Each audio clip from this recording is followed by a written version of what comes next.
Professor Dr. Zubair Ahmed Khan, who's from University School of Law and Legal Studies, IP University. Especially because IP University, in fact, if the curriculum, I had the opportunity to go through the curriculum and every course as a professional skill development program, if I'm not wrong, that every paper has a component, in fact, integrated into it. And Professor has been in law school, and probably he would be able to take us through how IP University also works on this front. In fact, Professor has obtained his PhD also from IP University, and he is also a member of the All India Law Teachers Congress with Indian Institute of Public Administration and other academic bodies. And apart from that, he's presented his papers in multiple seminars at national and international level. And he's also part of the Legal Aid Society.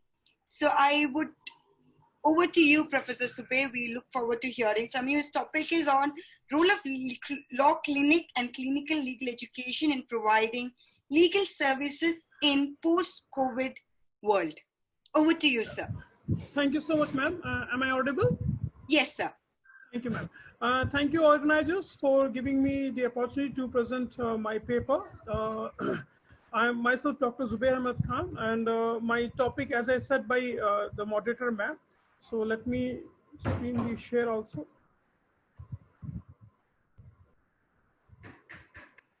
The topic of my presentation, which is as mentioned by the role of law clinics and clinical legal education in providing legal services in post-COVID world. Now, there are major issues which we are facing even today in this pandemic situation, and we have seen that this pandemic phase has actually collapsed the overall system across the countries, whether it is the developed countries, whether it is the developing countries also. And we have seen that in our countries, in the third world countries, especially India, and in the African countries, as well as in the developed countries also, the National Legal Service Authority plays a very important role in providing the best possible legal services to the citizen of their respective country, and even to the indigent person also. So far as good, we have seen that how the Legal Service Authority plays a very important role. But the kind of pandemic which we have today altogether, and the kind of situation which we are facing in our country is altogether different. In our country, there are more than 1,100 colleges are there, in which more than 800 are private universities, and remaining are the public sector universities also. There are few national law universities, around 23, few may more come up. And we have seen that the law schools have a certain contextual problem. In fact, I have been the part of legal aid societies for the last 8 years, and I have also been a core member of the national project which we have taken, that is the digitization of legal aid with the Ministry of Law Department Justice also, where we have done extensive empirical research in Uttar Pradesh, in one of the state of India also, and in UP and in Delhi also, Himachal Pradesh also, where we have found out that there is a complete gap between theory and practice also. So as I said, that since it is a contextual problem, we found out the law education colleges, they teach law universally, but they're ignoring the context also. I remember I start with my presentation with the quote which has been given by our late Professor Madhav Menon, who's considered to be the father of modern legal education, clinical legal education. He said, the beauty of clinical education as a pedagogic technique and its focus on the learning and the process of learning. But he raises the plight that now this focus has been shifting altogether. Now we have seen the faculty members who are looking for the promotional schemes, other issues for their career advancement mechanisms also. And over the period of time, we saw that the clinical education, which is the most fundamental thing for every law teacher, every lawyer altogether, has been moved away altogether. He also said about that the time has come to look forward for the educational psychology also and evaluate different strategies of the learning also. As I said by the previous the speaker also, Nitish, where he has spoken that now the time has come to evolve different teaching of different methodology of teaching. So it is very much important that we should evolve all those things. Now, over the period of time, what we have seen that the clinical legal education, as described by the other thing also, that it is a multidiscipline and multi-purpose education also. We cannot read law in isolation, because as the seen that there is a difference between theory and practice also. So the multidimensional approach is very much required also, either law as economics, law as a society, and the law as a biology also, or law as an environment also. So this clinical education does not have any specific definition as such. But due to the lack of definition also, we're trying somehow to draw an analogy also from the medical clinics also, that how a doctor actually treats its patient. In the same way, a law clinic play a very important role for the lawyers and for the paralegal volunteers also. And we have seen that this law clinic is actually a combination of legal education and the legal aid also, where the student can learn the negotiation skills, they can learn the leadership skills also. Now, this legal leadership skills or the negotiation skills seems to be the most important thing, because over the period of time, whatever guidelines which have come across in our country or in the third world countries also, they have discussed that the legal education is based upon three apparent principles also. Number one is knowledge, number two is practice, and number three is professionalism also. It is not necessarily one who have knowledge which they can actually implement or can actually practice the same. In the same way, it is not necessary when you practice the same knowledge, you will evolve through the stages of professionalism also. So all three stages have their own respective importance. That is why the leadership skills seems to be most important altogether. Now in our country, whatever law clinic which we have observed through the research, my research proposal also, where I find out that these has been classified in three models also. One is the individual service model, second is the specialization model, and third one is the community model also. Individual service model is the area where we look upon the vulnerable section of society, on which is individual targeted altogether, and we try to provide the legal services either with the help of state legal service authority in that specific district on that respective state, or by taking the help from alumni lawyers also. But again, there are many challenges in the individual service model also, because we have seen and we have concluded from our project also that in our country, we have seen that all those impaneled lawyers are not really equipped enough to resolve the cases. They are merely involved themselves in giving legal assistance, which is of no use for the paralegal, for the clients also. And that raises the plight of the Indian legal education altogether. And this has been raised in many courts, in many judgments as well also. So this is individual service model. Second is the specialization model. Now, specialization model is also a very important area altogether. Now, time has come altogether that with the need of the present scenario, we keep on working. For example, right now I'm working upon the water conservation in Dwarka, because I'm living in Dwarka, and it's a place in New Delhi, India, where there is this water crisis is a major issue altogether. So I have been associated with certain specific district Jal board, that is water board, where we are working about this specialization model. How can we conserve water also? How can we give legal awareness to the society, not only for conservation, but for the preservation also, and with regard to cleanliness also. For that thing, we may have to take help from certain municipal bodies also, the local bodies as well also. But specialization models has its own critique also, has its own challenges. I am teaching banking and insurance law for my LLM students and LLB students also. But I am facing problems when I go and I ask my students to do PSD activities, that is professional skill development activities as said by the moderator ma'am, where I've asked them to go for the documentation for the Mediclaim insurance for the senior citizens or the person with disabilities or for the other vulnerable section of societies. We have faced a lot of challenges also, because the IRDA model, that is the insurance regulatory models which have created the insurance law altogether, are not really convenient to these senior citizens or the other vulnerable section of society also. So in that way also, the documentation process seems to be one of the major reasons in the specialization model also. We also believe in the principle of cooperative teaching. So we keep on interacting with other faculty members, where some of my faculty members are involved in the family law in ADR also. So there we have facing certain problems with regard to that also. For example, in the case of domestic violence, I try to mediate the domestic violence issue altogether outside the court, but at the same time there the issues has been raised, and then later on it has been decided that now we have to file an FIR. But the lady has decided, no, I'm not going to file an FIR. She backed out also. So again, the kind of lack of confidence seems to be one of the major area also. In specialization model, this is one gray area also. Community model is again very important thing also. There are many stratification which exist in our society also. Now in the pandemic phase, we have seen that now everyone has converted themselves into a virtual teaching model altogether. But the plight of digital education in our country is very, very bad altogether, and especially those law schools which exist in the tier 2 or the tier 3 cities also, they are not able to go and implement the digital education altogether, which has been consistently given by UGC and Bar Council of India. And unfortunately, there is no study which has been done altogether that how can we implement digital education in those rural areas or in those semi-urban areas where those law colleges are established also. And that is why the community model seems to be one of the important area altogether. That now the time has come that all those law schools which have established across the countries in tier 2 or tier 3 cities also, they have to establish certain community model also, where they can work upon community outreach program altogether.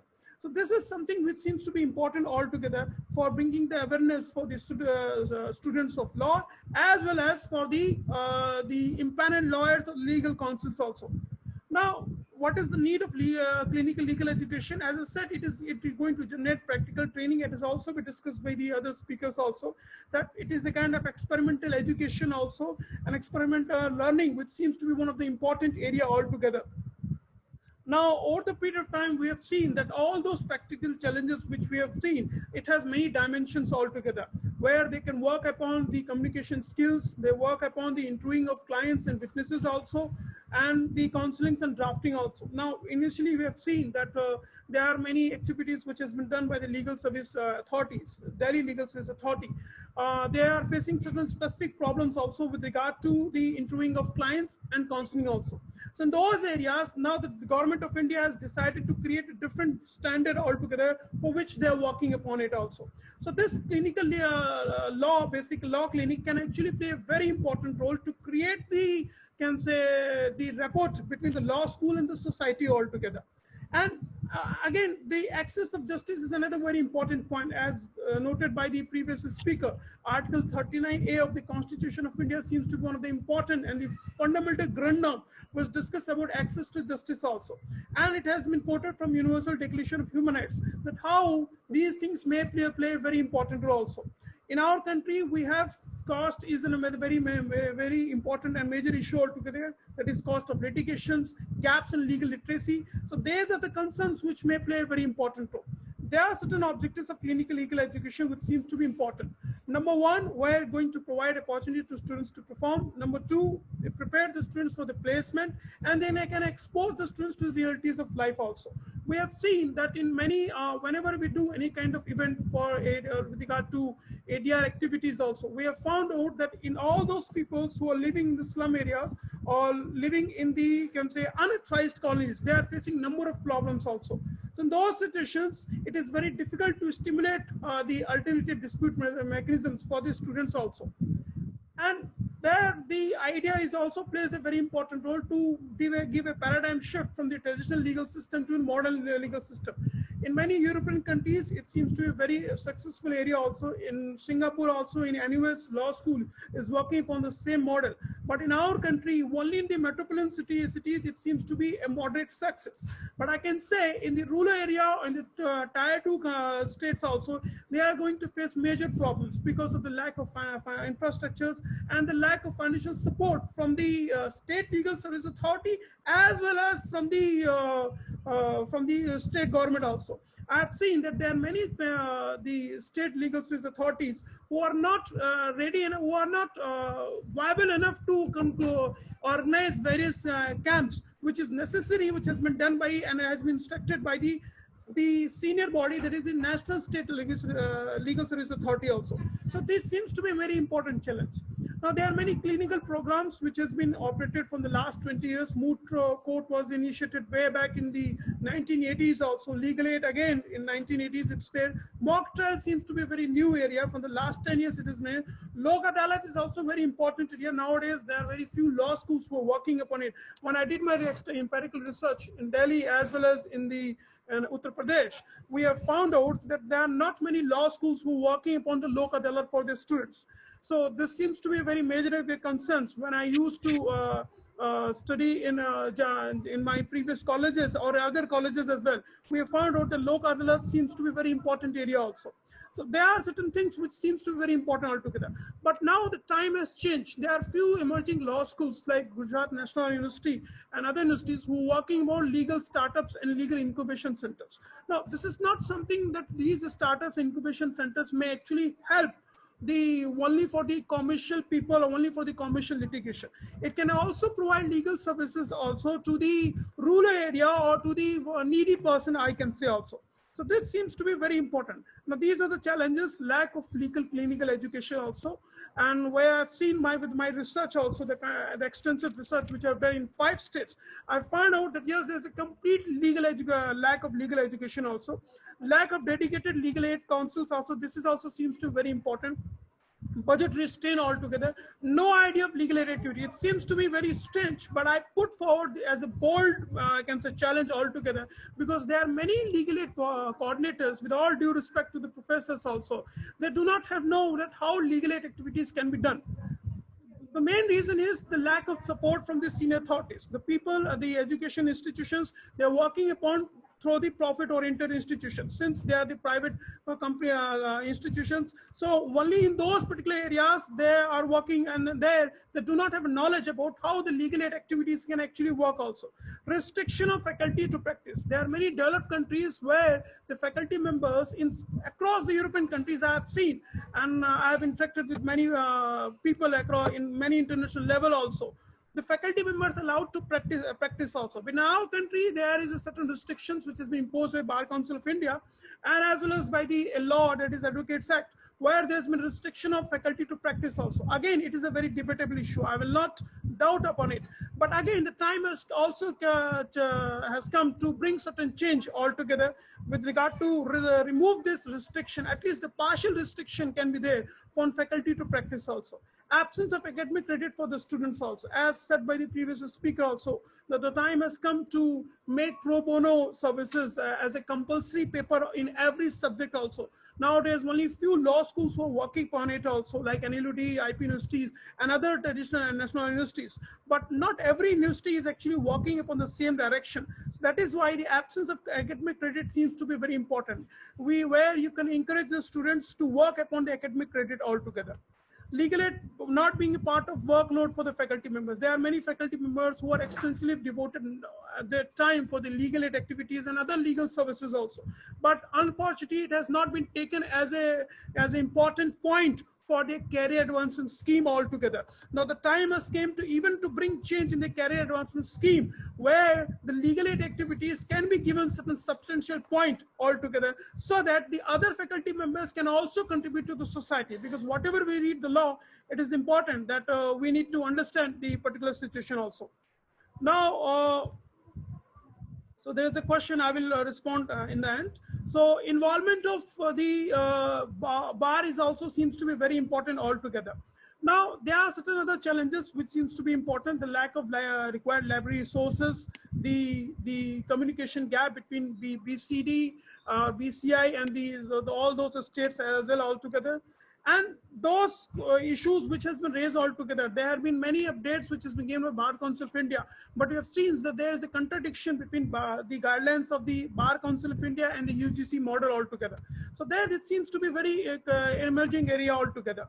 Now, what are the suggestions? I can suggest one thing, that the social role of clinics must be recognized also, not on the paper only, but not from the school point of view, but from the administrative point of view altogether. That at a university level, the social role of law clinics must be recognized. Second thing is the coordination between law clinics and legal service authority. Even today, the laws, I'm sorry to say that, but legal service authorities in our country, they are, yes. Am I audible, ma'am? Hello? Hello? Um, Am I audible? Hello? Moderator, ma'am? Yes, sir, you're audible. hello. Oh, thank you, thank you. So I'm going to wrap up very soon. So the coordination between law clinics and legal service authority also. This is again seems to be very important. Yeah, I have seen very interestingly also that in many metropolitan cities also the legal service authority are actually looking for the points altogether. And that this is a very harsh reality which I'm there also, that they are not actually involved themselves in training of the impanel laws. One of my professor, known professor who has done an extensive national project with ICSSR for the impanel laws, and there they have seen that the legal education is a FARC altogether. So this is another very important area altogether. Can you Hello. So the third point which is important altogether, there I have seen that there are certain clinical educations which needs to be important. One is the access to justice clinic. Social enterprise clinic seems to be very important altogether. Now why I'm saying social enterprise clinic altogether, because as I said, the incubation centers and the startup seems to be a very important area altogether. Now the time has come that all those companies, I think, ma'am, there is a network issue maybe from your side, because there seems to be some fluctuation with the network. If I'm not wrong, if am I audible? I think I'm audible to other speakers, ma'am. Please see them. So yeah, I think there was a question with regard to the sample size and method of sampling. I'm going to finish very soon. Then after that, I can answer. Social enterprise clinic seems to be a very important area also. As I said, the incubation center seems to be a very important area also. Nowadays, not many institutes who are working about the incubation centers altogether. Now, the law and economics is a very unique relationship altogether. So considering the situation, considering the plight of the migrant workers and the internally displaced persons in this pandemic phase altogether, and in the post-pandemic phase altogether, social enterprise clinic seems to be one of the important areas. So I can recommend that all. So I believe Subesh sir is, I think he also lost his network. Hello, am I audible, ma'am? So social clinic, enterprise clinic seems to be an important area. So second one is. So I think we will proceed, and maybe when sir's back, we can take the question about the sample size and on what was the method of sampling followed by that. So that would bring us to the last presentation. That is actually my presentation. I'll share my screen. Ma'am, I'm audible. I think there is a certain network.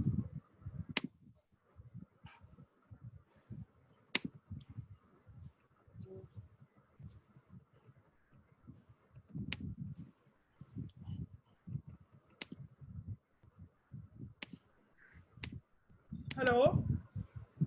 I hope my presentation is clear. Subesh sir, are you back? I mean. Yes, ma'am. Yes, ma'am. Let me complete my presentation, ma'am. Hello. Hello. Hello. Ma'am, I'm audible to other speakers. They have also texted me, I think. So let me complete. I'm going to wrap it very soon also. Hello. Nitish sir, can you hear me?